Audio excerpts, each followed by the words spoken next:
In the world of Forza Horizon 3, all of us get to experience a virtual sensation of what it's like to drive a plethora of unique cars from all over the world across many genres.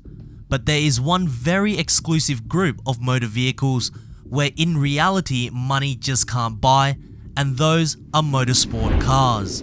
Reserved for experienced racing drivers only, here in Forza Horizon 3 we get a chance to drive 11 race cars from different classes, giving us the closest taste to ever being placed in the driver's seat. Of course, with all these racing cars together, it raises one question: which one is the fastest?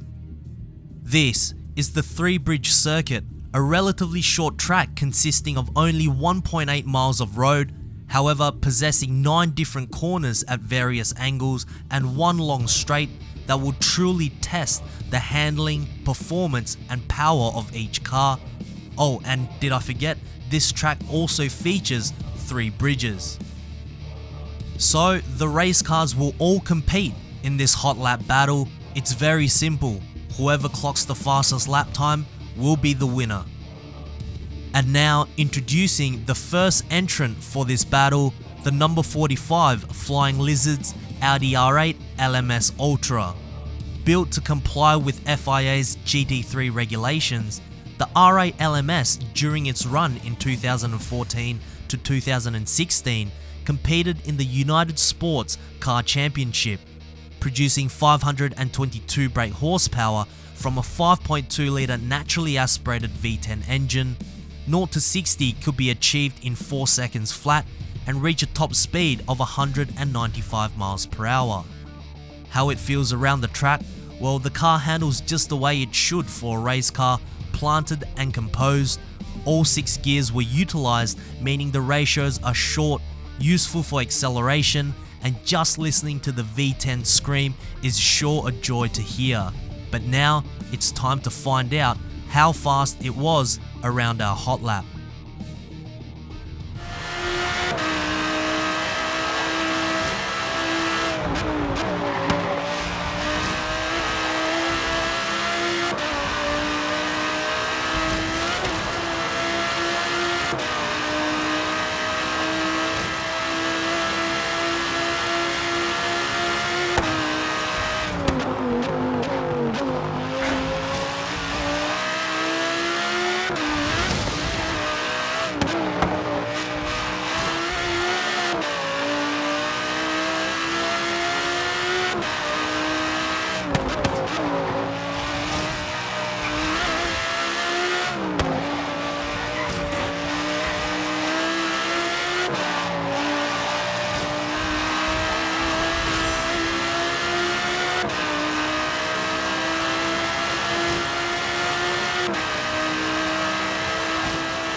Next up, number 7's M Sport Bentley Continental GT3. Competing in different FIA approved GT3 races from multiple continents, the Continental GT3 have taken what is known as their luxury coupe and completely redesigned it into a purebred race car. With a 4-litre twin-turbo V8 pushing 600 brake horsepower, 0 to 60 is achieved in around 3 seconds and also reach a top speed of around 200 miles per hour. Around the track, the Bentley doesn't feel all too much different to the Audi, but the experience is totally different thanks to the V8 grunt coupled with the turbos whistling. The extra power and torque can be felt exiting corners and on the straights, but let's just see how fast it truly is.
Number 55's BMW Team RLL Z4 GTE. Designed to compete in the American Le Mans series, this was the replacement for the M3 GT. Designed under the rules and regulations for the ALMS, the 4.4 litre naturally aspirated V8 produces a tamed 480 brake horsepower thanks to a mandatory restricted airbox. However, 0 to 60 can be achieved in around 4 seconds and reach a top speed of around 190 miles per hour. As for the engine revving all the way up to 9,000 RPM, is truly magnificent to engage in, but I feel it was also a detriment to the Z4 around our track. Although the gear ratios were fairly short, each gear felt like I was dragging out longer than I should have, causing the car to feel even slower with the horsepower deficit. Nonetheless, here is the hot lap from the BMW Z4.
Number 3's Chevrolet Corvette Racing C7R. When you visually compare this race car next to the production Z06, you might think they look almost identical. However, the C7R is almost 5 inches wider and sits 3 inches lower. But the biggest difference is the engine. Having to meet ALMS regulations like the BMW Z4, the C7R is powered by a 5.5 litre naturally aspirated V8, producing 491 brake horsepower, which means 0 to 60 could be achieved in 3.8 seconds and reach a top speed just shy of 200 miles per hour. Around our track, I felt that the C7R did have a little bit more attitude around the corners at a very minute scale, but because the engine notes sounded very composed with a 6,500 RPM redline, I felt very poised. And now to show you the hot lap.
Number 93's Dodge SRT Motorsports Viper GTS-R. Built to be in the same league as the Corvette and BMW, competing in the American Le Mans series, the engine for the Viper is certainly more unique. Packed with an 8 litre naturally aspirated V10, its output is restricted to 475 brake horsepower to again comply with the FIA regulations. 0 to 60 can be achieved in 3.3 seconds and reach a top speed of 195 miles per hour. Around the track, it feels very similar to the Corvette C7R, but the gearing is quite long, only utilizing 4 gears. However, it didn't feel like a problem at all, and here is the Viper's hot lap.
Number 51's Ferrari AF Corse 458 Italia GTE.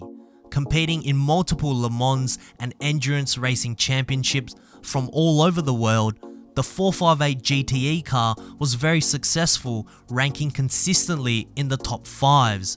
Powered by a 4.5 litre naturally aspirated V8, producing 465 brake horsepower, 0 to 60 can be achieved in 3 seconds and reach a top speed of 192 miles per hour.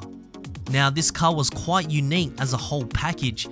It's a good race car to drive, but when I break it down, the gear just feels a little off, the turn-in and response is a little bit slow, but for some unexplainable reason, I felt very fast around the track. But of course, here is the hot lap from the 458 Italia.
Number 66 Ford Racing GT Le Mans.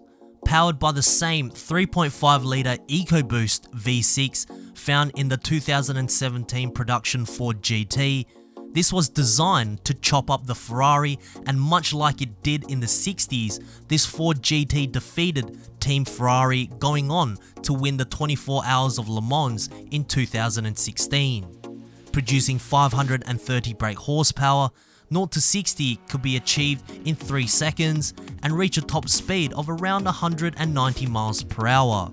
The Ford GT, to me at least, felt perfect around our test track. Each gear ratios was spot on around the corners and the straights. The boost, the red line on the engine felt very optimal, and I could definitely feel, even in Forza Horizon 3, why they beat Ferrari. But anyways, here is the hot lap from the Ford GT.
Number 55's Ford Supercheap Falcon FGX.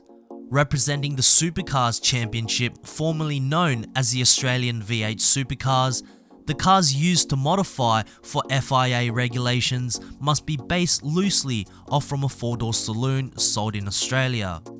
Powering this Ford is a must-use regulated 5-litre naturally aspirated V8, producing 635 brake horsepower, which means 0 to 60 can be achieved in around 3.5 seconds and reach a top speed of 174 miles per hour. Now, because all V8 supercars must weigh a minimum of 3,110 pounds, acceleration coming out from corners isn't exactly the fastest. However, handling is still very good as this is a race car, but compared to the other race cars that I've driven, this just feels like a slight notch down. But anyways, here is the hot lap from the Falcon.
Number 22's Holden Sharkbite HRT VF Commodore. As a rival to the Supercheap Falcon, there isn't really much of a difference other than the car shell being totally different. The engine is still the same, although pumping slightly less at 620 brake horsepower.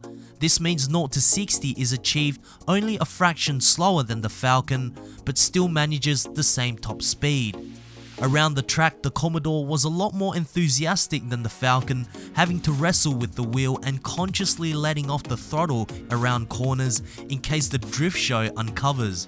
But anyways, here is the hot lap from the Holden Commodore.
Number 62 Squadra Corse Lamborghini Huracán LP620-2 Super Trofeo.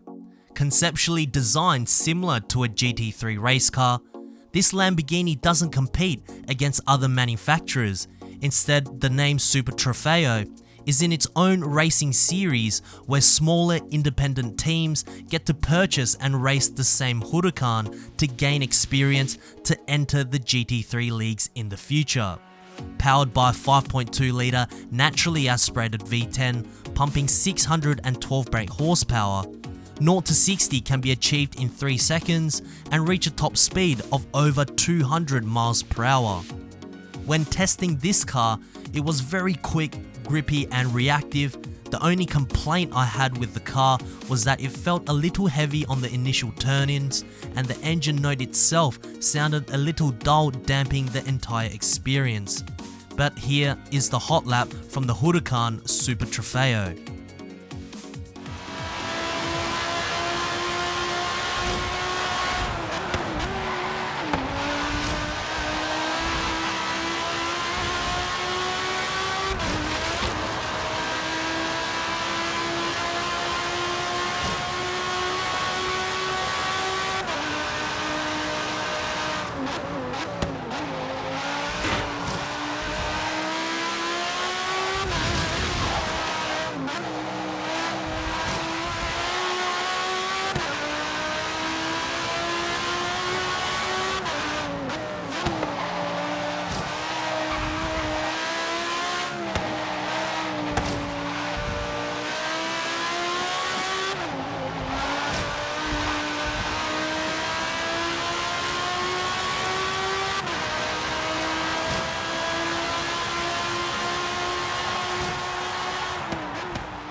And lastly, number 1's Nissan Nismo Motul Autech GT-R.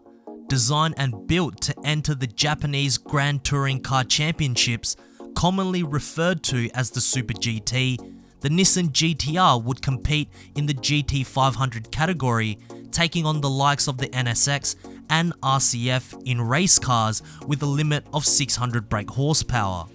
With an improbable minimum weight restriction and a 2-litre turbocharged 4-cylinder inside producing 550 brake horsepower, 0 to 60 is achievable in 3.9 seconds and reach a top speed of 186 miles per hour. On the track, this car has so much grip it just won't wheel spin no matter how hard I accelerate out from corners. Acceleration feels quick, and because the car is so light, cornering just feels like I'm on rails. And here is the hot lap from the GT-R.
So looking at our leaderboards, starting from the bottom, the V8 supercars were the 2 slowest race cars around our track, and as we scroll upwards, we can see the times of these cars aren't too far apart, but as we reach to the very top, the winner for this challenge and is crowned the fastest motorsports car in our hot lap battle, the number 1 Nissan Nismo Motul Autech GT-R.